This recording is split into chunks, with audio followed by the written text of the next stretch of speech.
这把来自 Warp 工作室的 Rainy 75，在过去1年以来可以说是最热门的一把键盘。而如今他们家推出了第一把的塑胶键盘，就是这把 Rix 的 RS8。一般情况下，我对于这种比较平价的键盘是不太有兴趣的，但这把真的太便宜了。这把 RS8，他们基本上全系列都在1000块台币以下，这真的让我感到非常的好奇，究竟推出与75跟 Crush 80的厂商做出的究竟是怎么样的一把平价键盘？今天这部影片就让我们来一探究竟吧。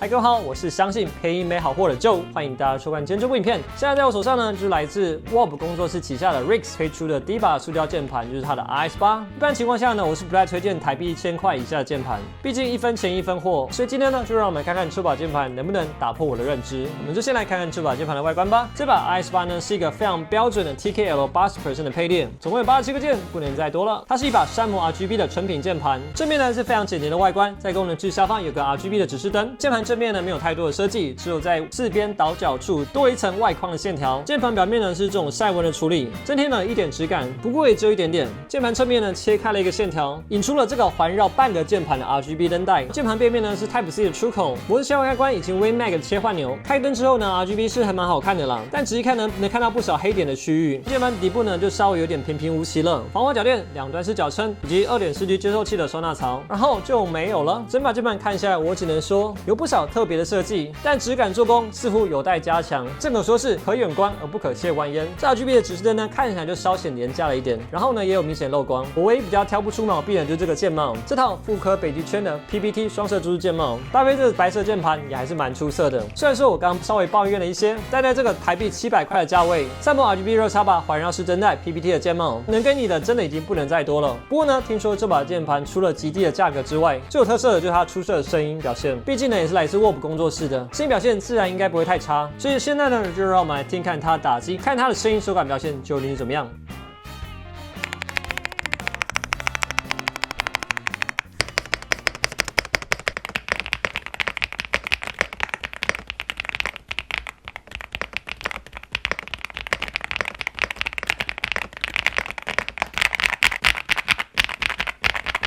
真是难以置信，这个声音居然来自一个不到1000块的塑胶键盘。出厂头顶没有经过任何润滑，有这样声音的表现，真的是让人蛮惊喜的。想必键盘内部的填充一定也是填好填满的，到手就是这种集中响亮的麻将音。不过呢，也可能是因为内部填充真的是太满的关系 ，Gasket 的内胆下陷幅度其实不会太多，整个键盘按压手感还是偏硬的。我只能说这把键盘的外观品质很符合千元键盘的表现，但这个打字音的一致性却真的也是非常顶级的。俗话说得好，好听的键盘非常多，我觉得它特别的地方呢，就来自于它 F 区的声音。由于结构的关系呢，一般键盘在 F 区的地方，声音普遍都会比较散一点，就像这把U75一样。主键区非常集中好听，但在 F 区的地方呢就比较散一些。特别是这个 ESC 键，一般键盘有这样的情况是非常正常的，但就是这把 RS8 非常不一样。主键区的声音跟 F 区基本上没什么差别，都是非常集中好听的。虽然说键盘边缘区声音比较散的问题是存在的，但是一般人打字的时候 F 区毕竟还是用的比较少，所以在日常生活使用的时候呢，并不会造成太大的困扰。但是 RS8 能做到这样子，就是来自于它特殊的内部结构。所以现在呢，就让我们拆开来一探究竟吧。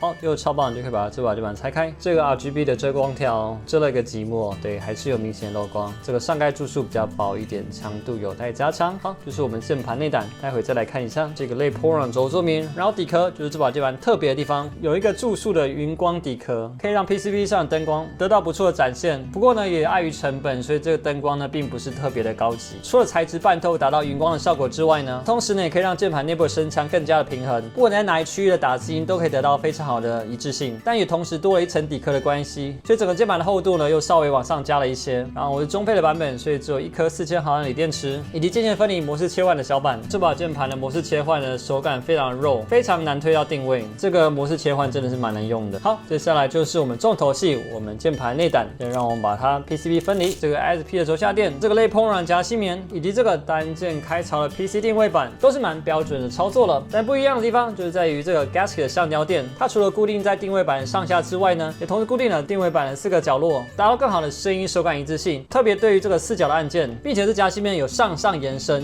让按压 F 区的时候，整体的键盘共振得到非常有效的消除，完美解决了键盘四周声音比较散的问题，并且在单键开槽 PCB 上也粘上了这个 PET 的胶膜，让这键盘打字音变得更加集中扎实。但是也因为如此，这个胶膜也有把这个单键开槽的缝全部都填得满满的，完全失去了单键开槽软弹性，所以整个键盘打字手感还是偏硬的。解决方式其实也蛮简单的，就是用刀片把这一个一个开槽把它化开。以上种种的设计，造就出这把键盘极致的声音手感一致性。虽然说也称不上什么跨时代的创新，不过呢，能在这个价位上实施这些小设计，也着实是难能可贵。好，看完这把键盘之后，就让我们把它组回去吧 ，Go Go！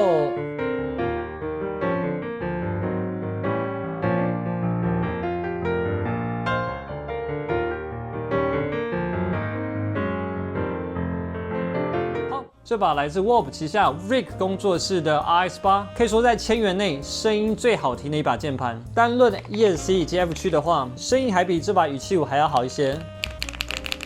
双色主束 PPT 键帽，3模 RGB 热插拔，以及环绕半个键盘的氛围灯带，在不到1000块的价位，通通都给你了。纵使有些小缺点，也完完全全是可以接受的，包括稍微廉价一点的 RGB， 不是很精致的表面做工。可以看到这把键盘的上下缝隙是不太均匀的，然后也由于这个氛围灯带的关系，整个键盘的厚度也变得非常厚，键盘前高有点高，对于一些人来说可能要搭配手托使用。整个键盘拿远看的话，其实也蛮有设计感的，但是当你上手的时候呢，就可以感受到这把键盘碍于成本的考量，细节做工在一些地方都很难保持住。所以总结来说呢，在1000元价位之内，这把键盘还是可以成为一些人的首选。不过以我个人观念来说的话，除非你的预算真的非常紧，只有1000块，不然我还是觉得加500块，稍微省一下呢，就可以获得更好的使用体验。不过呢，我还是要说，这把键盘做到这个价位，能给你这样的配置，真的也是蛮猛的。以上就是今天我对这把键盘所有的心得以及感想。这把键盘的确不错，不过我不是太推荐就是了。如果你对这把键盘还有其他疑问跟想法的话，也欢迎在留言区留言，一起来讨论聊天。我是相信1分钱1分货的Joe，我们下部影片再见喽，